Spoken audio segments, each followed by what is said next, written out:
قیصر و کسریٰ سلسلے وار کہانی۔ دوستو، آپ سب سے گزارش ہے کہ صحیح معلومات آپ تک اس یوٹیوب چینل کو زیادہ سے زیادہ سبسکرائب، لائک اور شیئر ضرور کریں۔ داروغہ نے سین کو بازو سے پکڑ کر جھنجھوڑا، لیکن اس مرتبہ اس نے مزاحمت کی ضرورت محسوس نہ کی۔ وہ مڑا اور ننگی تلواروں کے پہرے میں لمبے لمبے قدم اٹھاتا ہوا باہر نکل گیا۔ پرویز کے دماغ میں ابھی تک سین کے الفاظ گونج رہے تھے۔ اس نے اپنا بھاری تاج اتار کر ایک لونڈی کے حوالے کیا اور کچھ دیر سر پکڑ کر بیٹھا رہا۔ پھر اچانک چلانے لگا، ہمیں شراب دو، ہمیں اتنی شراب دو کہ ہم زندگی کے سارے غم بھول جائیں۔ ہمیں یہ خاموشی پسند نہیں۔ یہاں رقص و سرور کی محفل آراستہ کرو اور شراب کے دریا بہا دو۔ اور تقریباً 1 ساعت بعد جب رقص و سرور کی یہ محفل اپنے شباب پر تھی، تورج بھاگتا ہوا کمرے میں داخل ہوا۔ رقصاؤں کے جھرمٹ سے گزر کر مسند کے قریب پہنچتے ہوئے بولا، عالیجا، میں اس گستاخی کے لیے معذرت چاہتا ہوں، لیکن شہر میں کہرام مچا ہوا ہے اور میرے لیے یہ بات ناقابل یقین ہے کہ آپ سین کی موت کا حکم دے چکے ہیں۔ پرویز نے مدہوشی کے عالم میں اس کی طرف دیکھا اور کانپتے ہوئے ہاتھ سے اپنا جام اس کی طرف بڑھاتے ہوئے کہا، یہ لو۔ تورج نے شراب کا جام اس کے ہاتھ سے لیتے ہوئے کہا، عالیجا، میں سین کے لیے رحم کی التجا لے کر آیا ہوں۔ وہ غدار ابھی تک زندہ ہے۔ عالیجا، آپ اس کی جان بچا سکتے ہیں۔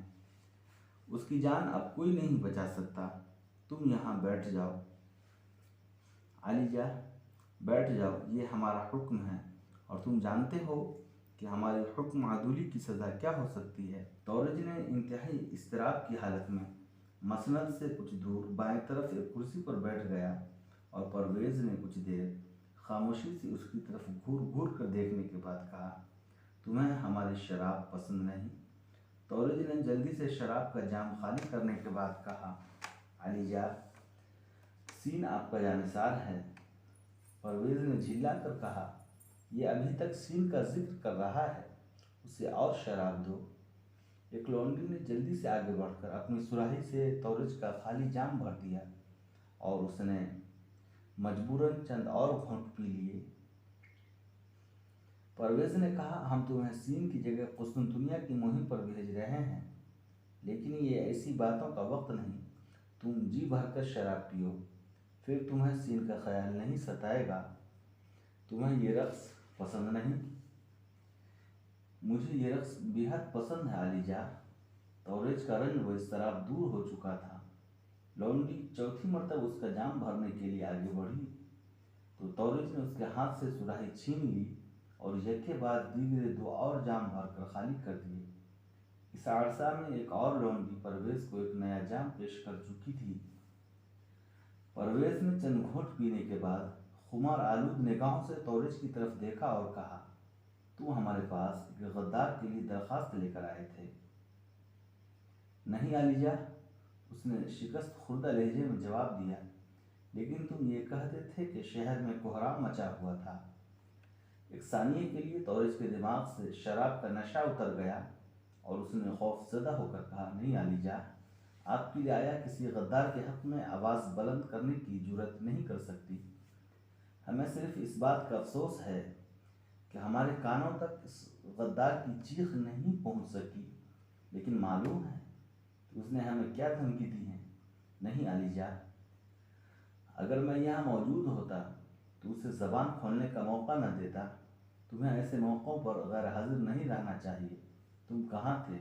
عالیجا، اگر مجھے یہ علم ہوتا کہ اس کے ساتھ آپ کی ملاقات تخلیہ میں ہوگی تو میں یقیناً یہاں موجود ہوتا۔ اب تمہیں ہمارا یہ حکم ہے کہ گردست میں اگر کوئی اس کا حامی نظر آئے تو اسے کسی تاخیر کے بغیر تختہ دار پر لٹکا دو۔ عالیجا، میں آپ کے حکم کی تعمیل کروں گا، لیکن مجھے یقین ہے کہ دست گرد میں کوئی انسان آپ کے غدار کا حامی نہیں ہو سکتا۔ پرویز نے کہا، یہ ہماری خوش قسمتی ہے کہ کہ دستگرد مدائن سے دور ہے اور وہاں سے ہمارے دشمن اس طرف کا رخ کرنے کی جرت نہیں کر سکتے۔ اس طرف اگر مدائن کی ساری آبادی امنڈ آئے تو صرف ہمارے ہاتھی انہیں کچل دینے کے لیے کافی ہوں گے۔ علی جاں، آپ کے نام کی ہیبت مسلح افواج اور ہاتھیوں سے کہیں زیادہ ہے۔ کسریٰ نے کچھ دیر سوچنے کے بعد کہا، کسی زمانے میں تم گایا کرتے تھے اور ہمیں تمہارا ایک گیت بہت پسند تھا۔ ہاں علی جاں، جب ہم نے رومیوں کے ایک سرحدی قلعے میں پناہ لی تھی تو آپ مجھ سے اکثر وہ گیت سنا کرتے تھے۔ ہم آج پھر وہ گیت سننا چاہتے ہیں، لیکن علی جاں اب مجھے گانا نہیں آتا۔ ہم تمہیں حکم دیتے ہیں۔ علی جاں، میں آپ کے حکم کی تعمیل سے انکار کی جرت نہیں کر سکتا، لیکن وہ گیت سین نے لکھا تھا۔ پرویز نے تلملا کر کہا، ہمارے سامنے اس کا نام نہ لو۔ وہ جس نے یہ گیت لکھا تھا وہ ہمارا بچپن کا ساتھی تھا، اور وہ جسے ہم نے آج موت کی سزا دی ہے ایک غدار ہے۔ تم گاؤ، رقص بند کر دو۔ تورج نے مزدب سا ہو کر رقصاؤں کی طرف دیکھنے لگا۔ پرویز چلایا، یہ رقص بند کر دو۔ رقصائیں رقص بند کر کے ایک طرف ہٹ گئی اور تورج نے اپنی مغموم آواز میں گیت شروع کیا۔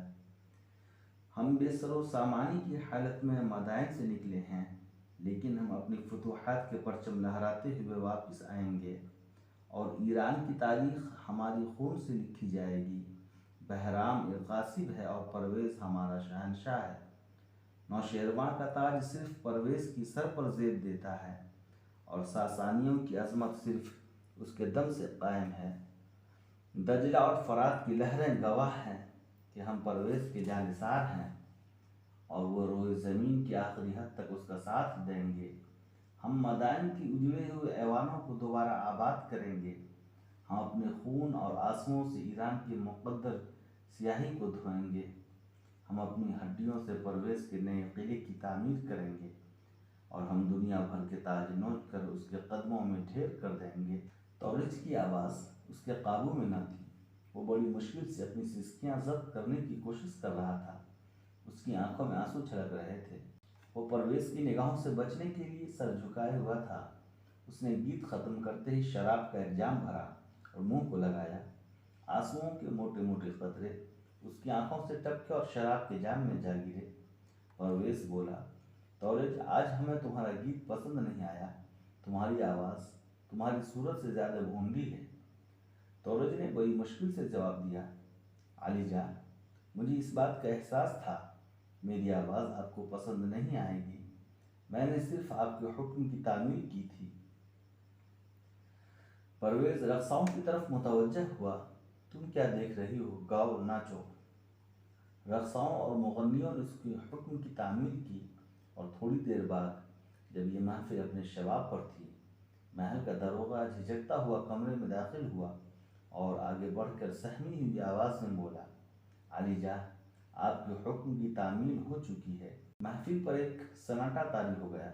رقصائیں دم بخود ہو کر شہنشاہ کی طرف دیکھنے لگیں۔ پرویز چند ثانیے داروغہ کی طرف دیکھتا رہا، پھر اچانک اس نے شراب سے لبالب جام اپنے منہ کو لگا لیا اور ارغوانی شراب کی دھاریں اس کی باچھوں سے نکل کر اس کے قبا کو داغدار کرنے لگی۔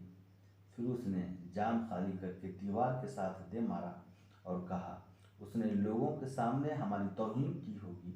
تمہیں کھال اتارنے سے پہلے اس کی زبان نوچ لینی چاہیے تھی۔ علی جاں، ہم نے اسے زیادہ دیر چیخنے کا موقع نہیں دیا۔ اس نے ہمارے متعلق کیا کہا تھا؟ کچھ نہیں علی جاں، مرتے وقت اس کی دماغی حالت ٹھیک نہ تھی۔ پرویز نے جھنجھلا کر کہا، ہم یہ سننا چاہتے ہیں کہ اس نے کیا کہا تھا۔ علی جاں، وہ یہ کہتا تھا کہ عرب کے کسی نبی کی پیشگوئی پوری ہونے کا وقت آ گیا ہے۔ ہم تمہارا مطلب نہیں سمجھ سکے۔ علی جاں، وہ یہ کہتا تھا کہ عرب کے نبی کی پیشگوئی کے مطابق رومی عنقریب ہم پر غالب آئیں گے، ایران میں ظلم کے پرچم سرنگوں ہو جائیں گے اور دستگرد کی اینٹ سے اینٹ بجا دی جائے گی۔ علی جاں، ہمارا خیال تھا کہ وہ جان دیتے وقت بزدلی کا مظاہرہ نہیں کرے گا، لیکن موت کے خوف سے وہ ایک دیوانے کی طرح چلا رہا تھا۔ جو لوگ اس کی چیخ و پکار سن کر وہاں جمع ہو گئے تھے انہیں اس کی غداری کے بارے میں کوئی شک و شبہ نہیں رہا۔ اس نے ہمارے متعلق اور کیا کہا تھا؟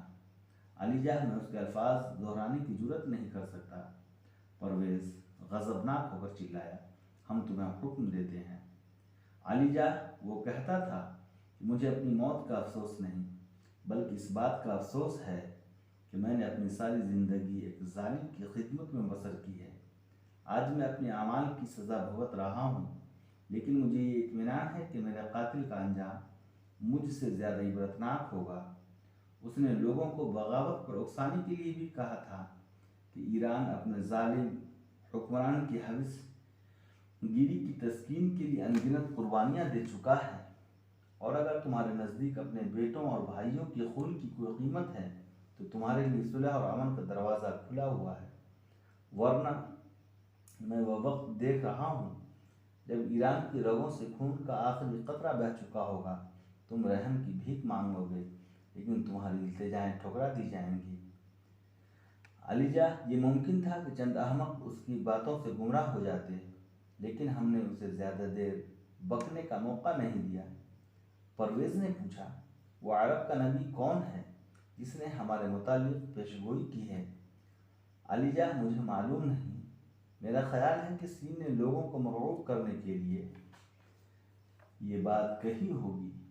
عرب کے کئی طاقتور قبائل ہمارے حلیف ہیں، اور جب تک یمن پر ہمارا قبضہ ہے عرب کے کسی حصے کے لوگ بھی ایک ایسے نبی کے ساتھ تعاون کی جرت نہیں کریں گے جو حضور کے متعلق اس کی پیشگوئیاں کرتا ہو۔ ہرقل کے ایلچی کے غدار کے انجام کو دیکھ کر بھاگ تو نہیں گئے؟ علی جان انہیں شاید ابھی تک یہ پتہ نہیں چلا کہ سین اپنے جرم کی سزا بھگت چکا ہے۔ مجھے معلوم ہوا ہے کہ وہ ابھی تک مہمان خانے میں اس کا انتظار کر رہے ہیں۔ ان کے ساتھ ایک عرب ہے، اور مجھے معلوم ہوا ہے کہ گزشتہ رات اس نے مہمان خانے کی بجائے سین کے ساتھ تورج کے یہاں قیام کیا ہے۔ ممکن ہے کہ یہ اس کے متعلق کچھ جانتے ہوں۔ پرویز تورج کی طرف متوجہ ہوا اور اس کے دماغ سے اچانک شراب کا نشہ اتر گیا۔ علی جان اس نے عاجز ہو کر کہا، میں نے سین کو حضور کا ایک وفادار خادم سمجھ کر اپنے یہاں ٹھہرایا تھا، اور یہ بات میرے وہم و گمان میں بھی نہ تھی کہ وہ ایک غدار بن چکا ہے۔ اور اس عرب کے متعلق بھی مجھے سین کی زبان یہی معلوم ہوا تھا کہ وہ فلسطین اور مصر کے معرکوں میں ہمارے ساتھ دے چکا ہے۔ سین نے یہ بھی کہا تھا کہ وہ حبشہ کی مہم میں حصہ لینے والے عرب رضاکاروں کا سالار تھا۔ علی جان ایسے آدمی کے لیے آپ کا ایک جانسار اپنے گھر کا دروازہ بند نہیں کر سکتا تھا۔ پرویز نے کہا، ہم نے یروشلم کی جنگ کے ایام میں ایک عرب نوجوان کو سین کے ہمراہ دیکھا تھا، اور شاید ہم نے اسے انعام بھی دیا تھا۔ اگر یہ وہی ہے تو اسے بھاگنے کا موقع نہیں ملنا چاہیے۔ ہم کسی مناسب وقت پر اس سے ملاقات کریں گے۔ ممکن ہے کہ ہمیں سین کی سازشوں کے متعلق مزید معلومات حاصل ہو سکیں۔ اگر وہ بھاگنے کی کوشش کرے تو اسے گرفتار کر لو۔ تورج نے پہلی بار قدر جرت سے کام لیتے ہوئے سوال کیا، علی جان قیصر کے ایلچیوں کے متعلق آپ کا کیا حکم ہے؟ اس وقت ہم کوئی فیصلہ نہیں کر سکتے۔ سردست ہمارا یہ حکم ہے کہ ان میں سے کسی کو بھاگنے کا موقع نہیں ملنا چاہیے۔ آج تم ایک غدار کا انجام دیکھ چکے ہو، کل ہمیں یہ اطلاع نہیں ملنی چاہیے کہ اس کے ساتھی تمہاری آنکھوں میں دھول جھونک کر فرار ہو چکے ہیں۔ تورج کچھ کہنا چاہتا تھا، لیکن پرویز کی چہتی ملکہ اچانک عقب کے دروازے کا پردہ اٹھا کر کمرے میں داخل ہوئی، اور اس نے مسند کے قریب پہنچ کر تحکمانہ انداز میں کہا، شہنشاہ عالی تبار کو تخلیہ کی ضرورت ہے۔ حاضرین مجلس پریشانی کی حالت میں کبھی پرویز اور کبھی ملکہ کی طرف دیکھ رہے تھے۔ پرویز نے اضطراب کی حالت میں ملکہ کی طرف دیکھا، لیکن اس کی نگاہوں کا احتجاج ملکہ شیریں کو متاثر نہ کر سکا۔ وہ قدر برہم ہو کر چلائی، تم نے سنا نہیں کہ عالم پناہ کو تخلیہ کی ضرورت ہے؟ حاضرین یکے بعد دیگرے وہاں سے کھسکنے لگے، اور آن کی آن میں کمرہ خالی ہو گیا۔ ملکہ نے کرب انگیز لہجے میں سوال کیا، عالم پناہ کیا یہ درست ہے کہ آپ سین کو موت کی سزا دے چکے ہیں؟ پرویز نے پریشان ہو کر جواب دیا، ملکہ بیٹھ جاؤ، ہمیں پریشان نہ کرو۔ تو یہ درست ہے ہاں یہ درست ہے، لیکن ہم یہ جاننا چاہتے ہیں کہ وہ گستاخ کون ہے جو اس وقت تمہارے آرام میں خلل اندازی ڈالا۔ ایران کی ملکہ ایسی باتوں سے بے خبر نہیں رہ سکتی۔ میرے محل کے دروازے ان لوگوں کے لیے بند نہیں ہو سکتے جو یہ محسوس کر کے میری طرف دوڑتے ہیں کہ میں ان کے حکمران کو کسی غلطی سے روک سکتی ہوں۔ علی جاں، مجھے یقین نہیں آتا کہ آپ سین جیسے جانثار کی موت کا حکم دے سکتے ہیں۔ ملکہ، تم اس غدار کے متعلق کچھ نہیں جانتی۔ جب تمہیں سارے حالات معلوم ہوں گے تو تمہیں یہ اطمینان ہو جائے گا کہ سین کے متعلق ہمارا فیصلہ درست تھا۔ لیکن اس وقت بحث سے کوئی فائدہ نہیں، ہمارے حکم کی تعمیل ہو چکی ہے۔ میں صرف یہ کہنا چاہتی ہوں کہ میرے شوہر کو دوست اور دشمن کی تمیز نہیں رہی۔ ہمیں پریشان نہ کرو شیریں، ہمیں آرام کی ضرورت ہے۔ پرویز یہ کہہ کر مسند سے اٹھا اور عقب کے کمرے کی طرف چل دیا، اور شیریں کی خوبصورت آنکھوں میں آنسو چھلک